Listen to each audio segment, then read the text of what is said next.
Hey, what's up? Let me put some light on here. It's kind of dark. Here we go. Let me turn this TV down. This is Larry, Mobile Enterprises, your professional phone wash service. All right, so what I'm doing today, just gonna kind of show you I'm on my way to a job. Going to detail a couple tractors this morning. But this is what I'm doing with some more sprayers. I'm building a couple other sprayers. So what I did was I cut off pump out sprayers, and why I did that is because when you put your acid through here, if you're doing, if you're spraying off your tanks or whatever, when you're doing your truck washing, these always, these will keep spraying, or this part right here will stick on you. It'll stick real bad, and it'll keep spraying, wasting your product all over the place. But you don't want that, especially with the acid. So what I did was I cut this off here. See if I can make these sprayers last a little longer. And what I'm making are these. Got these from Home Depot. A little heavier dutier, a little steel there, a little brass on the inside, probably help it. We're gonna give them a shot. I got all brass pieces there, a little barb there, barb to, what is it, an inch hose, whatever the hose is here. And I'm gonna put it down in the tank. I got this idea from another guy off of YouTube. I forgot his name, but I'll try to send this video link. But what I like about these is, you can put the different, you can go flat, you can go mist on them, So I got 2 pump-up sprayers. Plus, if you guys that follow me, seen my videos, seen all the rest of the sprayers that I've made. And then I'm also going with the old school BackPack. X-Jet's got a video out there where they do the old school BackPack sprayer. And what happened was I called the number, and they quit doing the BackPack sprayer because somebody put some acid in one of these deals and it burned his back because it leaked on them.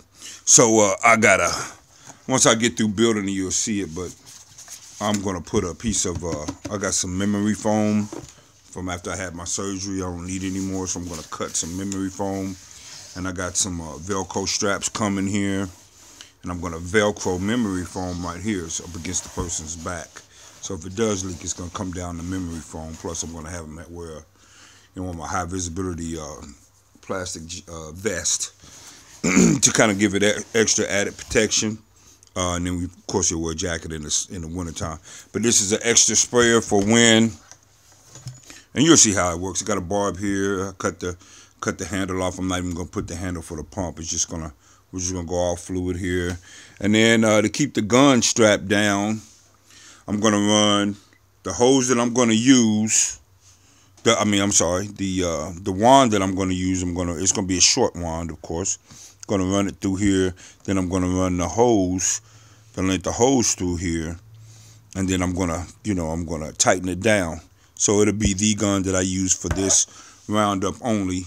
And then what it's gonna do is gonna keep the hose from sagging down. See, so you go in there, and then you go in there with the wand, and then you probably clamp it here and there, and it'll keep it from hanging, and you don't have to keep pulling it, And it'll be on his back, and then your BackPack sprayer, you can put your X-Jet on there.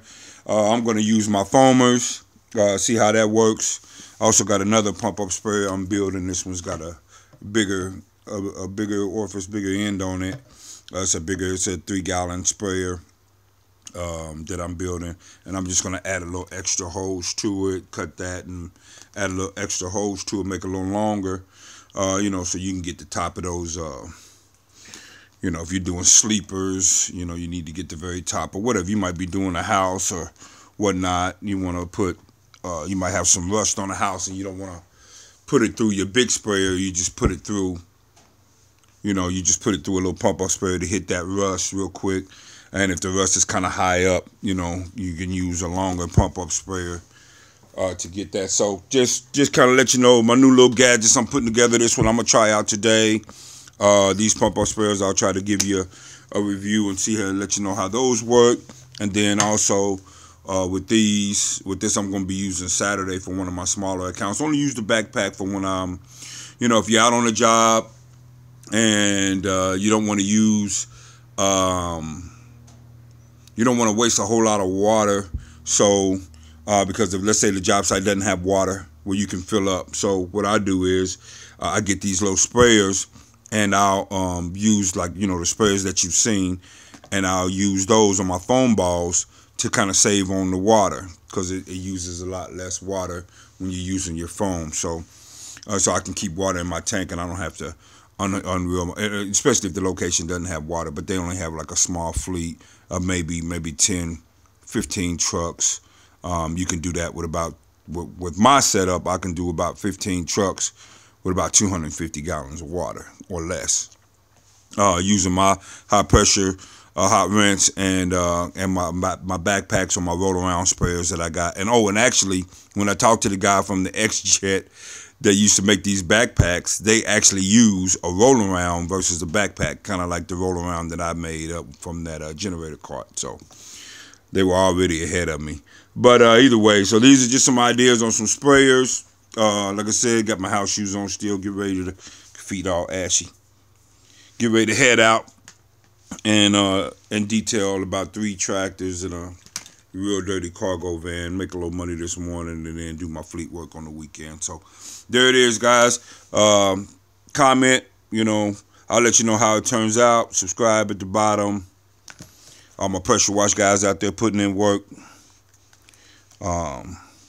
Let's all be on the same team and continue to share ideas. So there it is. I'll let you know how it works.